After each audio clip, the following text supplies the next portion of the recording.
Tayo po ay mananalangin. Panginoong Diyos, aming Amang Yahuwah, maraming salamat po sa iyo. Sa lahat po ng iyong kagandahang loob at pag-ibig, sa iyong pag-iingat, sa iyong basbas, sa lahat po ng mga biyaya na pinagkakalob mo sa amin. Patawad po sa lahat ng aming mga pagkukulang at pagkakasala. Hindi po namin nais na ikaw ay magdamdam. Kami po ay nahihiya sa iyo, Ama, kaya po umihingi kami ng tawad. Maanong tanggapin mo po ang bawat isa sa amin. Pakilinis po ang aming puso at kaisipan. Ihanda po kami sa aming gagawing pagpupuri sa iyo. Sa amin pong pagtitipon, aming pagsamba sa iyo, pakitulungan mo po ang bawat isa sa amin. Naway tanggapin mo po kami saan man po kami naroon. Inaalayang ka po namin, Ama, ng bayong kapurihan at karangalan at pagpapasalamat. Basa mo po, Ama, ang iyong lingkod na maghahayag po ng iyong mga salita. Nawa po ay mabuksan ang aming mga isip. Sundin at lagi lang po kaming makapagbigay ng kaluguran sa iyo. Maano pong tanggapin mo po ang aming handog. Basbasa mo po, Ama, ang bawat isa sa amin, ang aming kabuhayan, ang aming kalusugan. Pakiligtas mo po kami sa lahat ng kapahamakan. Panginoong Diyos, sumasampalataya po kami na hindi mo po kami iiwan sa mundong ito, sa aming ginagawang paglalakbay, na lagi mo pong ipapadama sa aming puso na ikaw po ay nakaantabay sa amin. Maasa po kami na ang lahat ng aming panalangin at ang aming pagsamba ay iyon pong tinanggap at tatanggapin sa pangalan po ng aming dakilang tagapagligtas, ang Panginoong Yahushua. Amen.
Mga kapatid, kapag ang pag-uusapan ay ang pagbabahagi po ng ating pananampalataya, marahil ang ilan sa atin ay nag-aatubili na magbahagi ng ating pananampalataya dahil hindi tayo sigurado sa sasabihin po natin.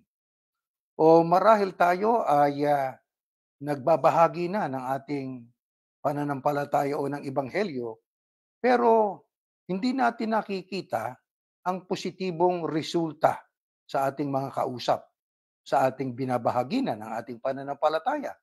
Ang mga tao ay hindi nag-aalay ng kanilang buhay sa ating Panginoong Yahushua. Ang tanong ay, may mali ba tayong ginagawa? Yan minsan ang ating naitatanong sa ating sarili, di po ba mga kapatid? May mali ba tayong ginawa? Hindi natin kayang buksan, alam nyo, ang puso ng sinuman sa katotohanan po ng Ebanghelyo. Subalit si Yahuwah na ating Diyos ay kayang gawin ito sa pamamagitan ng kanyang kapangyarihan at ng kanyang espiritu. Ang Apostol Pablo ay hindi partikular na magaling magsalita o magturo. Siya ay bagamat natuto sa mga Romano, pero sabi niya sa ibang talata ng Biblia, hindi siya magaling mangusap.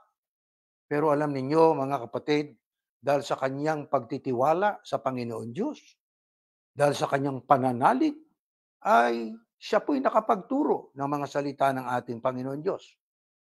At marami pang iba na mga karakter sa Biblia ang katulad ni Pablo na ginabayan ng Panginoon Diyos. Katulad po ni Moises, di po ba? Na sa simula po ay humiling siya sa Diyos na humanap na ng iba upang pangunahan ng mga Israelita patungo sa lupang pangako. O kaya naman ay si Jonas na naniniwala na ang mga taong masasama na nasa kung tawagin mga Ninibita, mga taga Ninibe, ay hindi karapat-dapat sa awa ng Diyos at sinubukang tumakas pa nga, di po ba? Tandaan po natin, mga kapatid, na si Yahuwah ay hindi tumatawag sa mga nakahanda na. Inihahanda niya ang mga tinatawag niya. Bilang mga tagasunod ng ating Panginoong Yahushua, tayo'y tinawag at pinili upang ibahagi po ang kamanghamanghang gawa na ginawa ng Panginoong Yahushua para sa atin. Ang huling mga salita ng ating Panginoong Yahushua sa lupa, nagpapaalaala sa atin, humayo kayo, gawin yung mga alagad ang lahat ng mga bansa. Yan ang pangunahin talaga na bili ng Panginoong Yahushua. Ibahagi, gawing alagad ang mga tao sa lahat ng mga bansa. Ang pagbabahagi po, mga kapatid, ng ating pananampalataya ay hindi lamang isang suhestyon o mungkahi, kundi ito'y isang banal na utos ng Panginoon Diyos. Ang Diyos ay kasama natin habang tayo ay sumusulong sa pagsunod sa Kanya sa pamamagitan po ng pagngangaral o pamamahagi ng ating pananampalataya. Ayon po sa Biblia, ano ang mahalagang gawain na dapat nating patuloy at huwag pagsawa ang gawin habang patuloy po ang mundo sa kanyang pagsapit sa kanyang kawakasan? Pakinggan natin ang unang talata po sa ating pag-aaral sa Mateo. Ganito nakasulat, kaya puntahan ninyo ang lahat ng mga lahi at gawin silang mga tagasunod ko. Bautismuhan ninyo sila sa pangalan ng Ama at ng Anak at ng Banal na Espiritu. Turuan ninyo silang sumunod sa lahat ng iniutos ko sa inyo.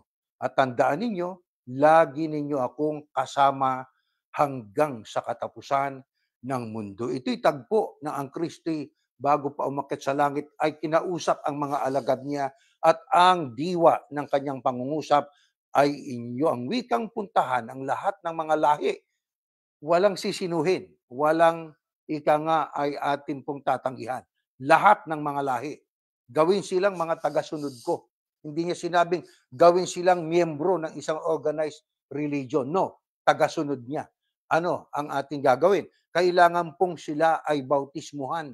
Pagkatapos po ng bautismo ay tatanggap sila ng Espiritu Santo. Di po ba, mga kapatid? At bago bautismuhan, siyempre pa, una, yung pagtuturo. Turuan ninyo silang sumunod ang wika sa lahat ng iniutos ko sa inyo. Hindi lang isa o dalawa, kundi lahat. At ano pangako ng ating Panginoong Yahushua sa mga alagad niya na ito din ang ating sinasampalatayanan, mga kapatid. Ang sabi, tandaan ninyo, lagi ninyo akong kasama hanggang sa katapusan ng mundo. Sa makatwid, mahalaga po na ating ipagpatuloy ang ating pamamahagi ng ating pananampalataya. Paano natin magagawa? Kailangan pa ba kayo na mag-aral bilang ministro? Aba, hindi ho. Kailangan lang natin po na makipagkaisa sa ating ginagawang tuwing Webes na pag-aaral ng salita ng Diyos. Di po ba? Tinatalakay natin ang Ebanghelyo ron. Mag-anyaya ho, mag-imbita ng mga tao. Yung ating pagsamba, na yan po'y ating pinupost sa Facebook at saka sa YouTube, ipag-anyaya po natin, mga kapatid. Huwag nating pagsawaan. Yan po ang paalaala at yan ang biling-bilin ng ating Panginoong Yahushua sa mga alagad niya. Patuloy po yan hanggang sa katapusan ng mundo, mga kapatid. Ngayon, para tayo maging epektibo na tagapagbahayag o taga-share ng salita ng Diyos, ano muna ang kailangan nating matiyak?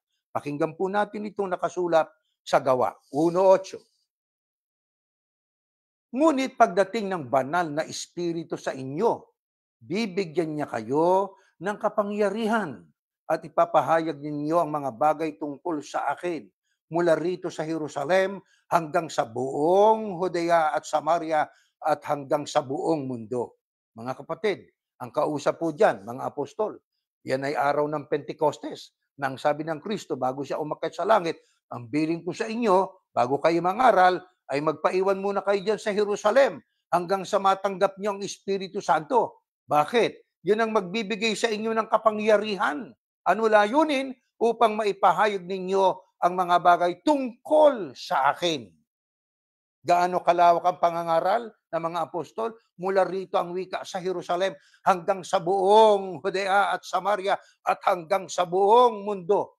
Ang salitang, ang huling mga pangungusap hanggang sa buong mundo, yan po ay hindi na aplikable sa mga apostol. Patay na sila noong pangunang siglo. Aplikable yan sa mga tagapangaral sa mga huling araw na ito ng kanilang ituturo, ayon ding itinuro ng mga apostol na kanilang natutunan sa ating Panginoong Yahushua HaMashiach. Sa makatuwid, mahalaga po na tayo manalangin muna. Ating hilingin sa Ama na ating tanggapin nawa ang Espiritu Santo na yun po ang magbibigay sa atin ng ibayong siglat, entusiasmo para ating maipamahagi ng buong giting at buong tapang ang mga salita ng ating Panginoon Diyos. Sinong isa sa mga halimbawa sa Biblia? Bagaman siya ay hindi pa gaanong ganap na sumasampalataya sa ating Panginoong Yahushua, pero kanyang ginawang pamamahagi po ng Ebanghelyo. Pakinggan natin ang nakasulat sa 4:39.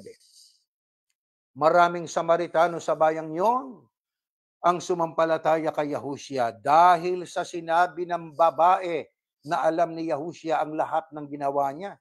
Kaya, pagdating ng mga Samaritano kay Yahushua, hiniling nila na manatili muna siya roon sa kanila. At nanatili nga siya sa kanila ng 2 araw. Dahil sa pangangaral niya, marami pa sa kanila ang sumampalataya.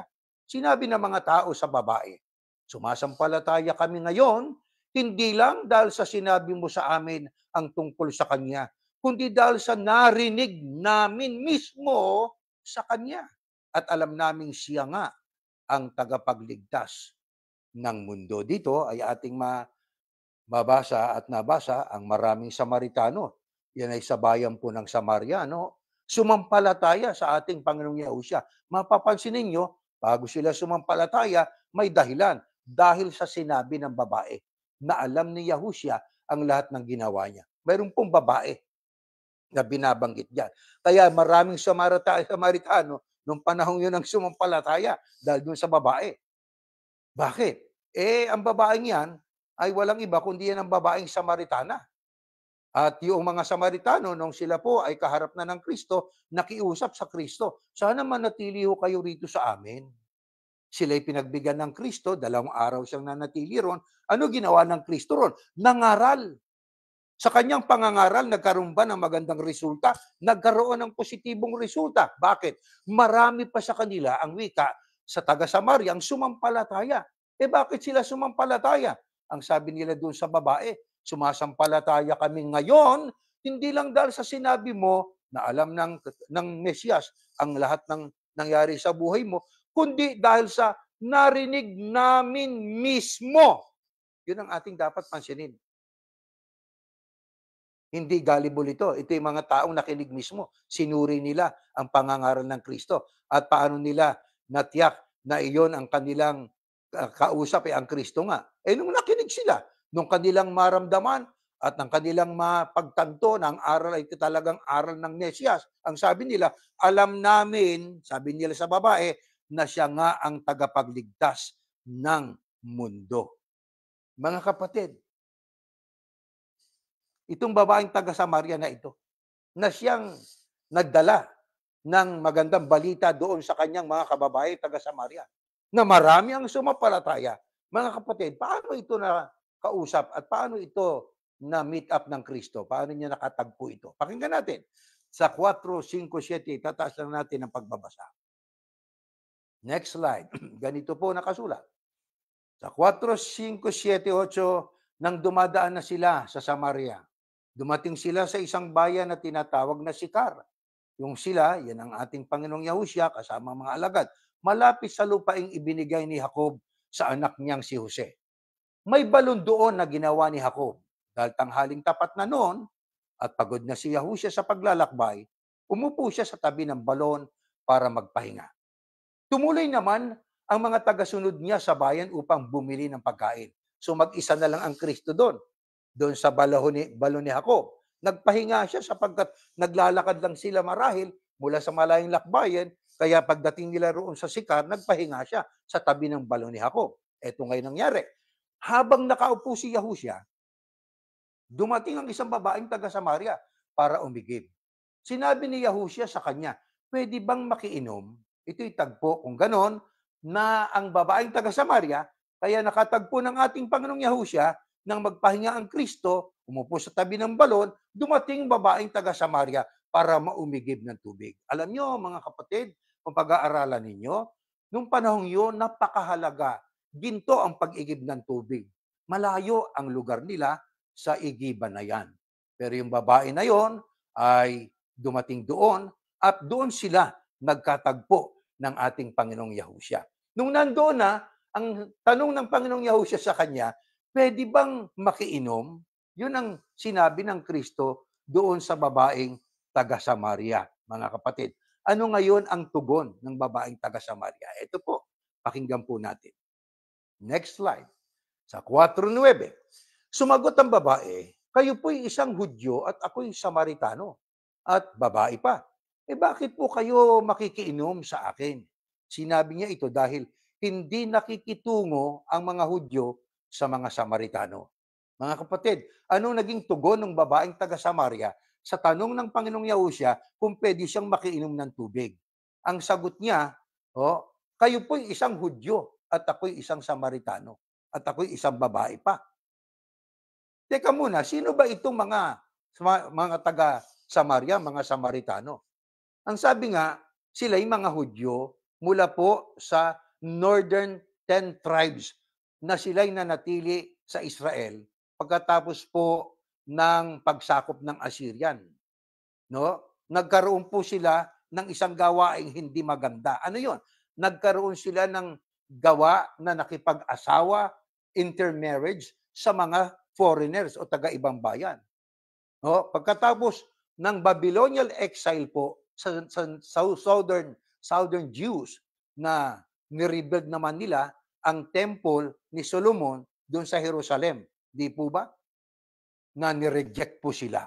Kaya nagkaroon po ng nagkaroon ng pagitan ngayon ang Hudyo at ang mga Samaritano.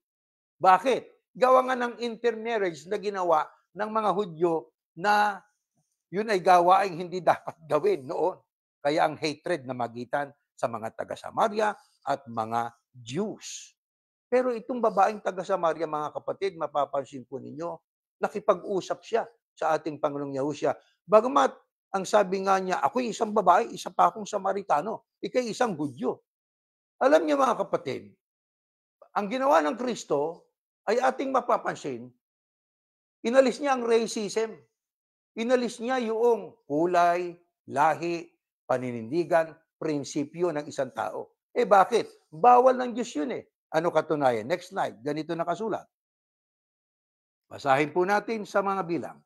Ngayon, siniraan nila si Miriam at Aaron, siniraan nila Miriam at Aaron si Moises dahil sa nakapag-asawa siya ng isang taga-Kus. Sinabi nila, sa pamamagitan ng ban ni Moises, nakikipag-usap kay Yahuwah, nakikipag-usap din siya sa amin. Pero narinig ito ni Yahuwah, mapagpakumbaba si Moises, higit sa lahat ng mga tao sa mundo. Kaya nakipag-usap agad kay Yahuwah, kina Moises, Aaron at Miriam. Lumabas kayong tatlo at pumunta sa toldang tipanan. Kaya pumunta silang tatlo sa tolda. Sinabi ni Yahuwah, pakinggan ninyo ito. Kung may propeta ako na nasa inyo, nakikipag-usap ako sa kanya sa pamamagitan ng pangitain at panaginip. Pero hindi ako gano'n, makipag-usap ako sa aking lingkod na si Moises na mapagkakatiwalaang pinuno ng aking mga mamamayan. Kung makikipag-usap ako sa kanya, parang magkaharap lang kami dahil ang aking sinasabi sa kanya ay malinaw talaga. Parang nakikita niya ako. Kaya bakit hindi kayo natakot magsalita ng masama laban sa aking lingkod na si Moises? Nagalit si Yahuwah sa kanila at umalis siya. Nang umalis na ang ulap sa ibabaw ng tolda, tinubuan si Miriam ng malubhang sakit sa balat at namuti ang kanyang balat pagkakita ni Aaron sa kanya. Mga kapatid, ito yung magkakapatid dito Moises, Aaron at si Miriam. Si Moises po, napaka-espesyal sa Panginoon Diyos. Ibang espesyal talaga siya. Mahal na mahal niya si Moises. Bagaman hindi perpekto. Ito pong si Moises po ay iniwan niya si Sipora at nag-asawa ng isang taga-Kus. Di po ba? Taga-ibang lahi. Parang Ethiopian po yan maitim ang balat. Itong magkapatid na ito, lalo si Miriam po, ay kanilang pinuna. Sinaway sila ng Panginoon Diyos. Ano lamang ang ibig sabihin? Dahil sa itong si Moises, para sa Diyos ay napaka-espesyal. Hindi man siya perpekto, pero ang nangyari sa kanya, pinakikita ng Panginoon Diyos na ang trato ko rito, espesyal ito. Bakit espesyal na trato ng Panginoon Diyos? Nakipag-usap siya kay Moises ng harap-harapan para magkaibigan lang sila Di ba? Ako ang weekend nakipag-usap sa kanya. Pero hindi ako ganoon, makipag-usap ako sa aking mga lingkod na si Moises na mapagkakatiwala ang pinuno ng aking mga mamamayan. Baka ba't pagkasala itong si Moises? Kung makipag-usap ako sa kanya, parang magkaharap lang kami dahil ang aking sinasabi sa kanya malinaw talaga. Parang nakikita niya ako. Kaya bakit hindi kayo natakot? Na makatwid, mga kapatid, papapansin natin ayaw ng Diyos ng racism.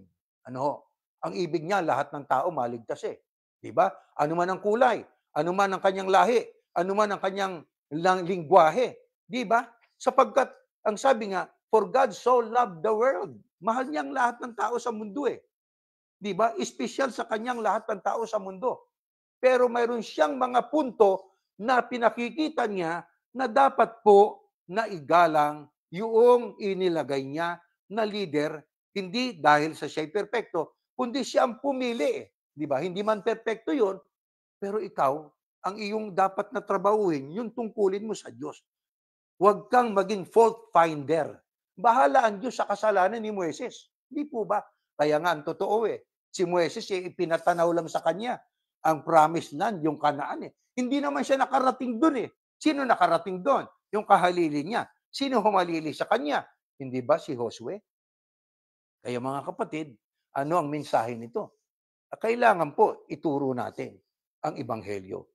Sa anumang uring lahi, anuman ang kulay, anuman po ang kanilang prinsipyo at ideolohiya sa buhay na ito, mga kapatid. Tanong, eto, ano ang tugon ng ating Panginoong Yahushua doon sa babaeng Samaritana sa kanilang pakikipag-usap sa isa't isa? Next slide po, pakinggan natin ito. 4 Gs, 13 hanggang 15. Sinabi ni Yahushua sa babae, kung alam mo lang ang ipinagkakaloob ng Diyos at kung sino ang nakikiinom sa iyo, baka ikaw pa ang manghingi sa akin para bigyan kita ng tubig na nagbibigay buhay. Kasi di ba, ang sabi ng Kristo sa babae, pwede bang makainom ng tubig? Sabi ng babae, huwag kang makipag-usap sa akin. Ako isang babae, isa pang Samaritano. Ikaw isang Hudyo. Itong sabi ng Kristo sa kanya, sumagot si Yahushua, ang lahat ng umiinom ng tubig na ito'y muling mauuhaw. Ang tinutukoy niya, yung tubig na galing sa balon ni Jacob. Mauuhaw uli. Sabi niya, pag uminom ka ng tubig na yun. Pero, ang sino mang iinom ng tubig na ibibigay ko ay hindi na muling mauuhaw. Dahil ang tubig na ibibigay ko ay magiging tulad ng isang bukal sa loob niya na magbibigay ng buhay na walang hanggan. Sinabi ng babae, bigyan niyo po ako ng tubig na sinasabi niyo upang hindi na ako muling mauhaw at hindi ko na kailangan pang pumarito para umigib. Sa kanilang pakikipag-usap, ayaw ng babaeng bigyan ng Kristo ng tubig. Ang Kristo ngayon ay tumugon. Alam mo, sabi niya sa babaeng taga Samaria, kung alam mo lang ang ipinagkakaloob ng Diyos at kung sino ang nakikiinom sa iyo, Eh baka ikaw pang manghingi sa akin para bigyan kita ng tubig na nagbibigay buhay. Nung marinig yun ng babae, alam nyo, sinabi ng babae, bigyan niyo po ako ng tubig na sinasabi niyo upang hindi na ako muling mauhaw at hindi ko na kailangan pang pumarito para umigib. Ano po yun? Nagkaroon po ng isang tinig na yun po ang nakatawag ng pansin sa babae. Ano yun? Yung tubig na ibibigay ng Kristo sa kanya, hindi na siya muling mauuhaw at hindi na siya muling pumunta ron sa balon ni Jacob para umigib. Ibang tubig yon. Tubig na nagbibigay buhay. Di ba mga kapatid? Kaya kailangan din sa atin mga kapatid, matuto din tayo ng mga talata ng Biblia talaga na pagka ating binigkas sa tao, makakatawag ng pansin. Di ho ba? Ang babae, nung sabihin ng Kristo, itong tubig kong ibibigay sa iyo, hindi ka na mauuhaw uli. Aba, yun ang nagpabago ng isipan niya. Nagkaroon siya ng interest ngayon. Di ho ba? Na kausapin ang ating Panginoong Yahushua. At ang sabi, bigyan mo ko ng tubig na yon. Ano ngayon ang kasunod na nangyari? Next slide, sa 16 hanggang 18. Eto, sinabi sa kanya ni Yahushua, umuwi ka muna at isama mo rito ang iyong asawa. Wala po akong asawa, sagot ng babae. Sinabi sa kanya ni Yahushua, tama ang sinabi mo na wala kang asawa dahil 5 na ang naging asawa mo. At ang kinakasama mo ngayon, hindi mo tunay na asawa. Nagsasabi ka nga ng totoo. Alam nyo, dito sa pakikipag-usap ng babaeng taga-Samaria sa ating Panginoong Yahushua, na una sa lahat ay ayaw niya makipag-usap. Nang kanyang marinig ang mga pananalita ng ating Panginoong Yahushua, ay nagkaroon siya ng interest, di po ba? Kaya sa kanilang konversasyon o sa kanilang pakikipag-usap, ano ang sinabi ng Kristo sa kanya? Umuwi ka muna bago kita bigyan ng tubig na ito. Isama mo rito ang iyong asawa. Yun ang sabi ng Kristo sa babaeng taga-Samaria. Eh ano ang tugon ng babae? Wala pa akong asawa. Ano yun? Nagsinungaling. Hindi niya alam na ang kausap niya ang Mesyas na. Alam niyo, bago pa dumating ang Kristo, sa tagpong itong kausap niyang babaeng taga-Samaria, ang mga taga-Samaria, they're hoping na talaga may darating na Mesyas. Alam nila yon. Inaasahan nila yon. Ngayon, hindi naman alam ng babae ng kausap niya Kristo eh. Ang Mesyas na mismo, di po ba? Kaya na sumagot siya na may pagsisinungaling.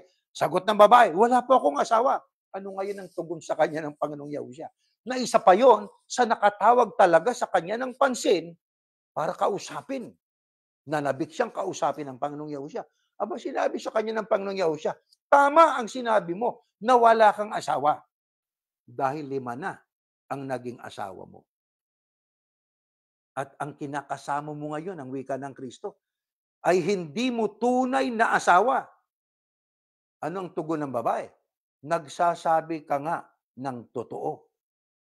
Mga kapatid, anong ating mapapansin niya? Siguro, kung tayo po'y aktual na nandoon at nagmamasid lang sa kanilang konversasyon o pagkipag-usap, tayo po siguro ay matatawagan din ng pansin.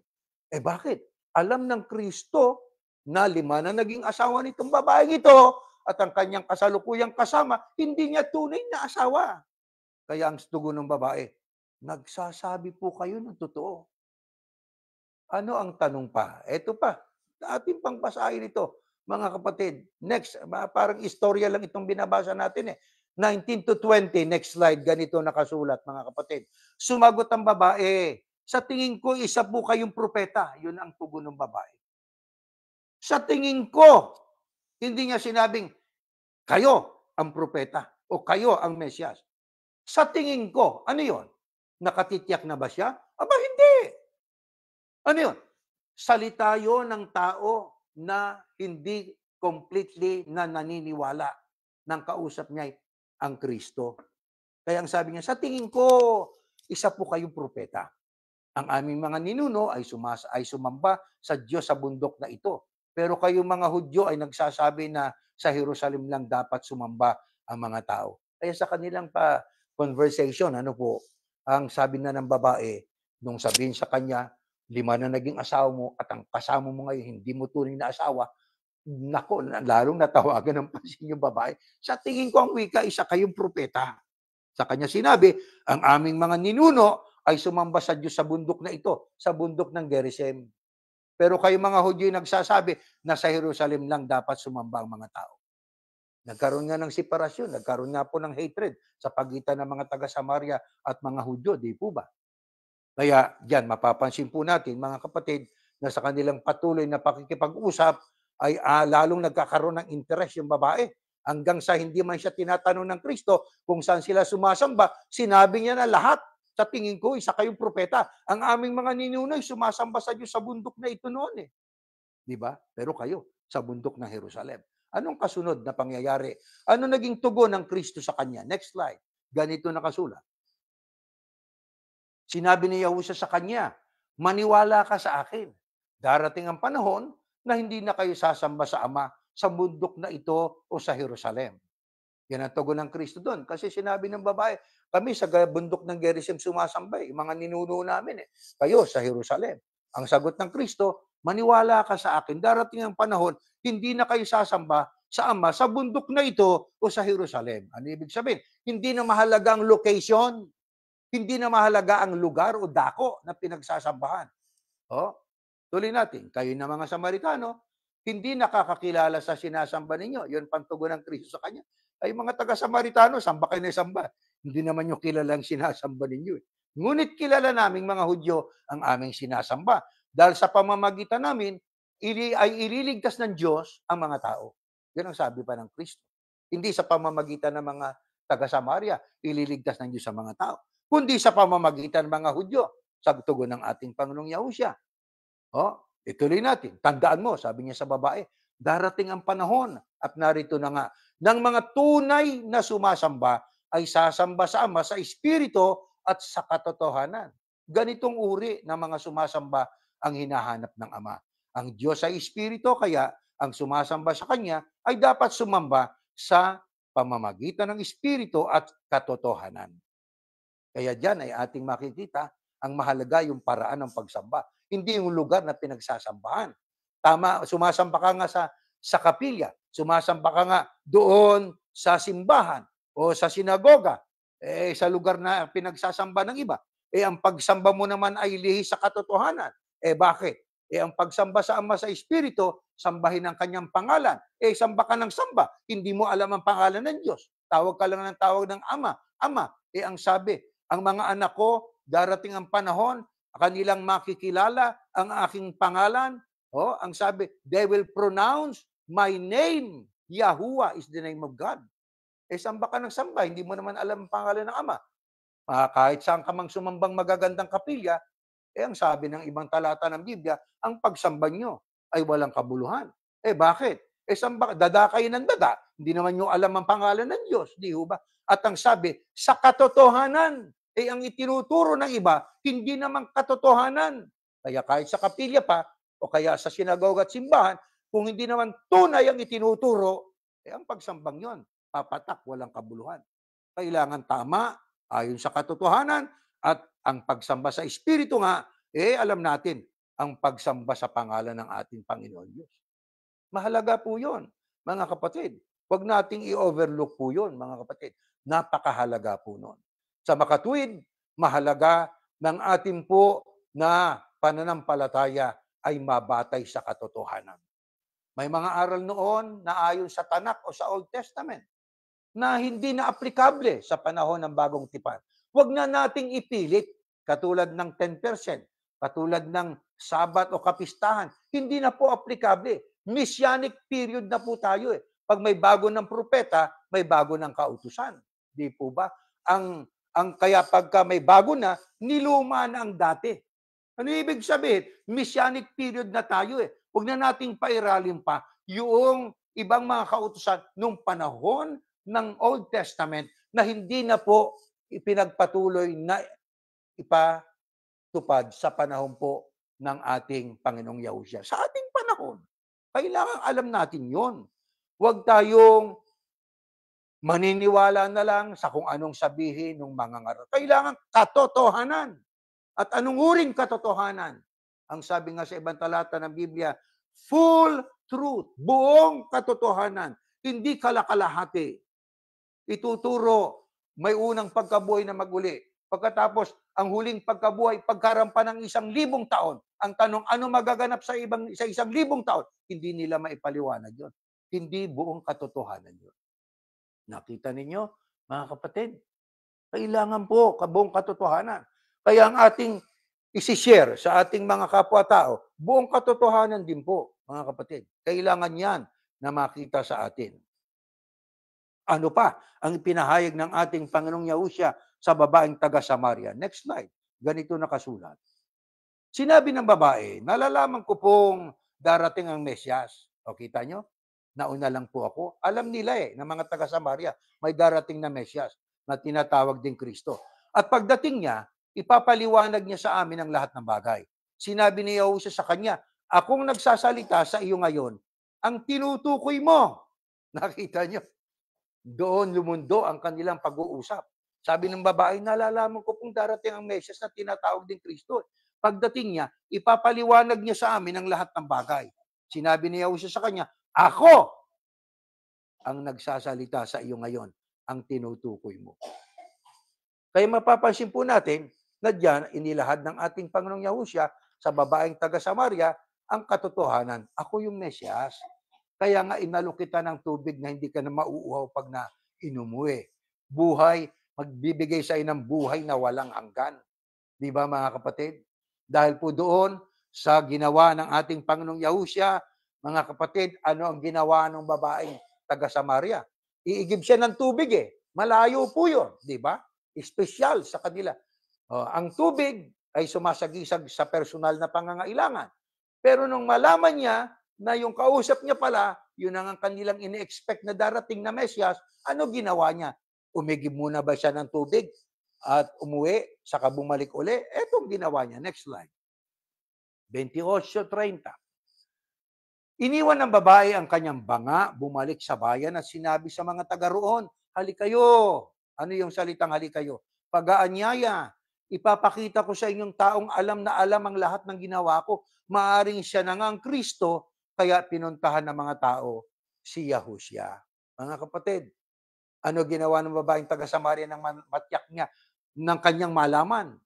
Na itong kausap niya ay, actually, kung ating babasahin talaga mga kapatid, bago niya iniwan ang banga ng tubig, sabi niya sa tingin ko, isang propeta, di ba? Nabasa natin yun. Hindi pa man siya 100%, di ba?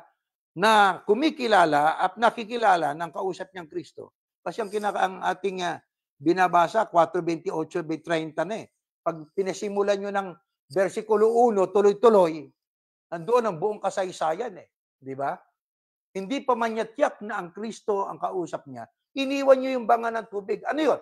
Yung banga ng tubig sumasagisag sa kanyang personal na pangangailangan. Itinanggi niya ang kanyang personal na gawain pangangailangan, bumalik sa bayan, naglakad uli. Ano yun? Nag-ukol ng panahon. Anong ginawa niya? Nag-anyaya. Naglakad uli. Gaano kaya kalayo ang distansya sa lugar ng bayan nila papunta sa kinaroroonan ng Kristo? Hindi natin alam yun, no? Pero ayon sa Bible scholars, mga ilang milya din yon. Bumalik siya kasama na yung mga tao. Nung nandoon na yung mga tao, nabasa natin kanina, di ba? Pero bago niya inanyayahan yung mga tao, sinabi niya muna sa mga tao, meron dong tao, puntahan natin. Alam na alam niya, ginawa ko. Yun nga, yung tanungin siya ng Kristo kung may asawa na siya. Sinagot ng babae, wala po. Pero sagot ng Kristo, 5 na asawa mo. At ang kasama mo ngayon, hindi mo talagang asawa na tunay. Live-in lang kayo. Sinabi niya yon sa mga taga-Samaria. Na yun ang nagbigay naman ng interes para pumunta yung mga taga-Samaria sa ating Panginoong Yahusya. Nabasa din natin kanina, nangaral ngayon ng Kristo sa kanila. Manatili ka rito ng 2 araw, nangaral ng Kristo. Nung siya'y mangaral na, ano ho ang nangyari ngayon? Ang mga tao ay sumampalataya. Bakit?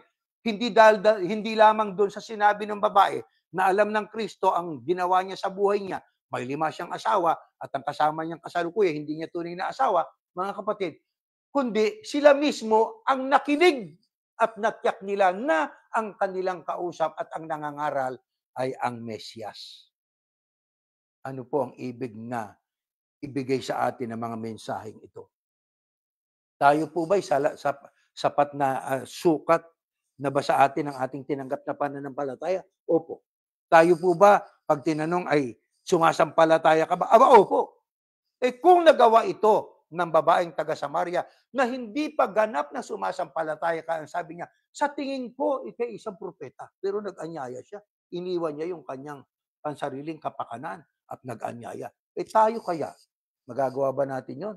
Siyempre, kung nagawa nga po yun ng hindi pa ganap na sumasampalataya, eh tayo pa kaya naganap na sumasampalataya na ang Kristo'y anak ng Diyos at tayo sumasampalataya kabilang tayo sa pinili mula sa mga tinawag, higit ang ating magagawa. Hindi po ba? Higit din ang ating, nga itanggi ang ating kailangang personal at ating ishare ang ating pananampalataya kung kailangan gawin natin po yun. Ganon ang dapat natin gawin. Mga kapatid, bakit? Higit tayo sa babaeng taga-Samaria. Kaya mga kapatid, mahalaga po, nang sabi doon ng Kristo kanina, hanggang sa katapusan ng mundo, makakasama ninyo ako pagka ipinangaral ninyo ang Ebanghelyo sa lahat ng tao sa buong mundo. Mga kapatid, ang pag-share ng pananampalataya, napakahalaga po niyan. Paano pinatunayan ng Kristo yan? Ito nakasulat. Next slide. Ganito po ang ating mababasa. Ang lahat ng minamahal ko ay tinutuwid ko at dinidisiplina. Kaya magsisi kayo at ituwid ang ugali ninyo. Narito ako sa labas ng pintuan ninyo at kumakatok. Kung may makarinig sa akin at buksan ang pinto, papasok at magsasalo kami sa kapagkain. Ang magtatagumpay ay pauupuin ko sa tabi ng aking trono tulad ko na nagtagumpay at naupo sa tabi ng trono ng aking ama. Yan ang garantiya sa mga nagsishare ng pananampalataya. Aral ng Kristo nakarating sa ating kapwa-tao. Wala tayong pinipiling kulay, lahi, prinsipyo, ideolohiya, anumang reliyon meron sila. Basta't ibahagi po natin, bahala ang Diyos sa kanila na kumilos. Ang sabi ng ating Panginoong Yahushua ay maliwanag. Ang mga lingkod ko, itinutuwid ko, dinidisiplina ko. Ang ugali nila, itinutuwid.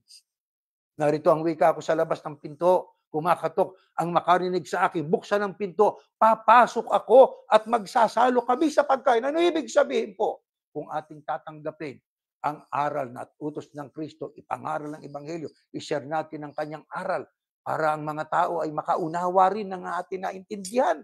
Mga kapatid, anong ibig lang sabihin nun? In the long run, tayo magtatagumpay. Bakit? Siyang may garantiya eh. Sinier nyo ang aking aral, kasama nyo ako hanggang sa katapusan ng mundo. Magtatagumpay tayo. At anong halaga ng magtatagumpay? Pauupuin ko ang sabi ng Panginoong Yahushua sa tabi ng aking trono. Tulad ko ang wika na nagtagumpay at naupo sa tabi ng trono ng aking ama. Sa makatuwid, ang patuloy na nagsishare ng pananampalataya, mga kapatid, magtatagumpay tayo. Kung paano ang Kristo'y nakaupo ngayon sa kanan ng Ama sapagkat nagtagumpay siya. Yung trabahong ipinagagawa sa kanya ng Ama, kahit napakahirap, ginampanan niya ng buong pagtitiis.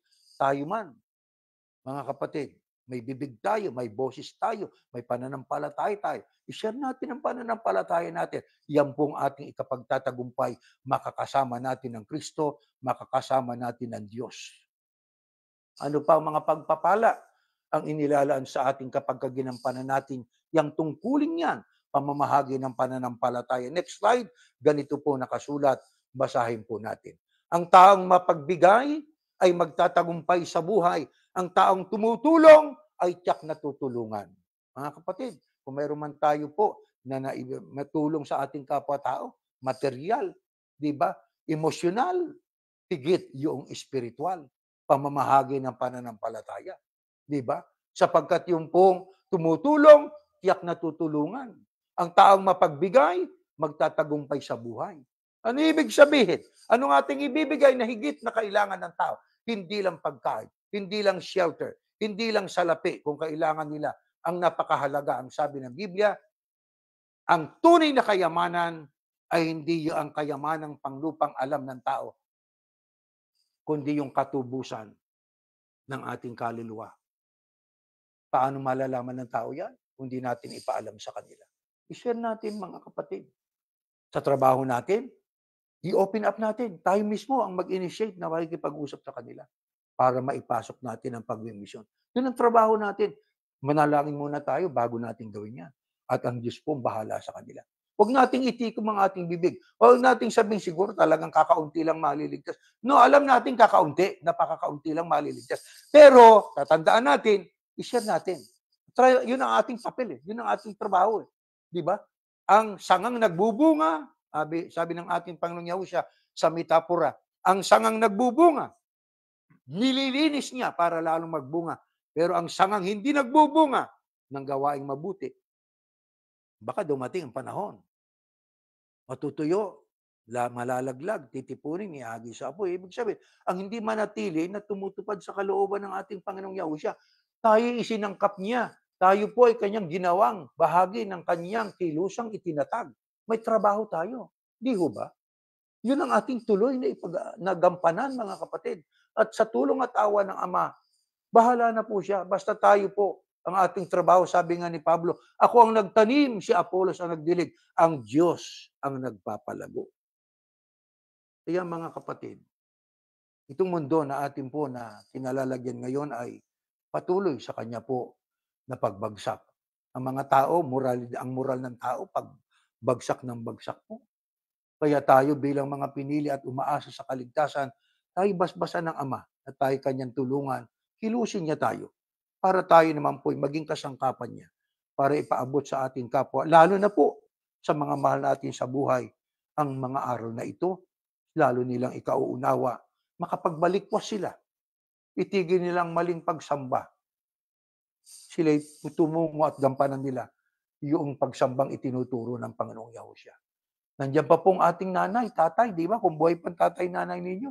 Nandiyan pa po mga kapatid natin na matitigas ang ulo. Talagang masasabi kong matigas ang ulo sa panig ko ho. Wala akong tigil ng kasishare. Tuwing pagsamba, sinishare kong pagsamba natin. Podcast, sinishare kong pagsamba ang ating mga podcast na yan. Kinakausap ko sila sa magitan ng video call at saka, pero natuloy pa rin sila sa kanila pong panig na paninindigan nila. Pero huwag tayong magsawa. Ang tanging magagawa lang natin, ipakiusap sila sa Ama. Ama, maawa po kayo. Kaawa naman po ninyo sila. Sana po ay palambutin niyo puso nila para sila man ay malamang ikaw po ang Diyos, ang pangalan mo Yahuwah. Ang anak mo, pangalan niya hindi Jesus, ang pangalan ay Yahushua. Sapagkat ang ibig natin sila may makasama natin sa kaligtasang pangako. Naghihirap tayo, naghihirap din sila. Mas mahirap pa buhay nila kaysa sa atin. Naghihirap na nga sila rito. Maghihirap pa sila pagdating ng panahon. Huwag naman sana. Kaya sana po mga kapatid, panawagan ng Diyos sa atin, ibahagi natin ang ating pananampalataya. Sasamahan tayo ng Ama. At kapag tayo sinamahan ng Ama, mabigat man ang dalahin, gumagaan. Mabigat man dahil sa tayo may mga sakit, problema, sa magkabi-kabila, kapos minsan sa kailangan. Pero gumagaan po yun. Gumagawa ang Diyos ng paraan. Tinutulungan niya tayo. Bakit? Ang mapagbigay at ang magtatagumpay, ang tumutulong ay tutulungan ng Ama. Tulungan tayo ng Diyos na sana po maibuhay natin itong aral na ito. Tumayo kayo, tayo mananalangin. Ama namin Diyos, salamat po ng marami sa iyo sapagkat kami po ay patuloy mo na pinagtitiyagaan. Pinagtitiyagaan sapagkat hindi naman kami perpekto. Hindi naman kami nagiging matuwid sa harapan mo. Kaya minsan dinidisiplina mo kami, tinutuwid mo kami sapagkat alam namin na ito'y sa ikabubuti namin. May mga pangyayari nga sa buhay namin na aming nararanasan, na kapag nararanasan namin, naalaala namin ng aming mga nakaraang buhay, mga pagkakasala namin, mga pagkukulang namin, hindi namin ipinagdaramdam kung dumarating yon. Tinitiis namin na may buong pagtitiwala. Kailanman, hindi mo kami iiwan. Asamahan mo kami. Lamang ang kailangan namin, Ama, maisakatuparan namin. Ang ibinilin mo sa mga alagad bago siya umakyat sa langit, ang iyong bugtong na anak, ang ipangaral, ang ebanghelyo, ishare namin ang pananampalataya namin. Sana naman po, pakikilos mo kaming lahat. Lalo kami maging masipag sa aming lugar na pinagtatrabahuhan. Kung may pagkakataon, amin po silang bahagina ng aming pananampalataya. Amang Diyos, maawa ka po sa aming mga mahal sa buhay, mga kaibigan namin. Sila man ay umaasa sa kaligtasan, Amang Diyos. Pero mayroon kang mga pinili mula sa mga tinawag. Sila ang mga taong kilala ka, kaya ang pagsamba nila sa Espiritu at katotohanan ay tinatanggap mo. Inihiling namin sa iyo na sana palambutin mo rin po ang puso ng aming mga mahal sa buhay, ng aming mga kapatid, mga pamangkin, mga kamag-anak at kakilala. Ama, habang may pagkakataon pa, sana sila po ay magsuri, makinig din po sila at magsiyasat upang dumating ang panahon na sila man po ay magising sa katotohanan, maunawaan din nila ang ipinaunawa mo sa amin. Salamat po ng maraming marami, Ama, sa mga katotohanan ito. At umaasa kaming tinanggap mo ang aming pagsamba, pinatawad mo ang aming mga kasalanan, palalakasin mo po ang mga may karamdaman, Panginoon, sapagkat kung ang mga doktor, Panginoon, ay hindi na naniniwala na may lunas pang mga sakit namin, ikaw na aming Diyos ang makagagawa ng mga himala at ikaw po ang aming tanging pag-asa. Umaasa kami, pinakinggan mo kami, binasbasad mo kami. Sa ngalan po ng iyong anak, ang Panginoong Yahushua, na aming tagapagligtas. Amen.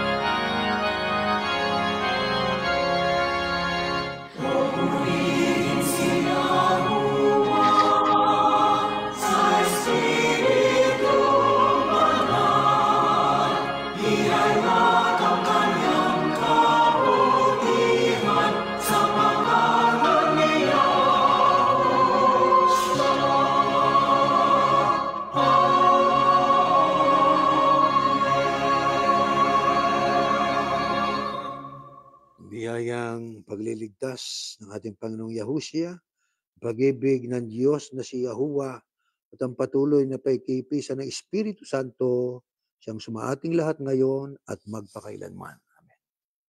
Mga kapatid, meron tayong mga tagubilin po. Patuloy nga po nating share yung ating pananampalataya. Sa Zoom natin, nandyan, nakikita ho ninyo, Facebook, sa YouTube natin. At patuloy nating ipanalangin po ang lahat ng tao sa mundo, leader ng mga bansa, mga taong nasa kapangyarihan, tulad ng mga mayayaman, mga taong nasa relihiyon, kami kapangyarihan din sila di ba? At sana sila ay makapag-isip ng sa ikabubuti ng kapwa at matanggap yung katotohanan para tayo mabuhay ng may kapayapaan pa at ang pagkakataong maipamahagi pa ang pananampalataya natin ay patuloy nating magampanan. Hanggang dyan po, mag-ingat po tayong palagi. Sa tulong at awa ng Diyos, sana ay magkita tayo sa muli nating mga pagsamba sa darating na panahon.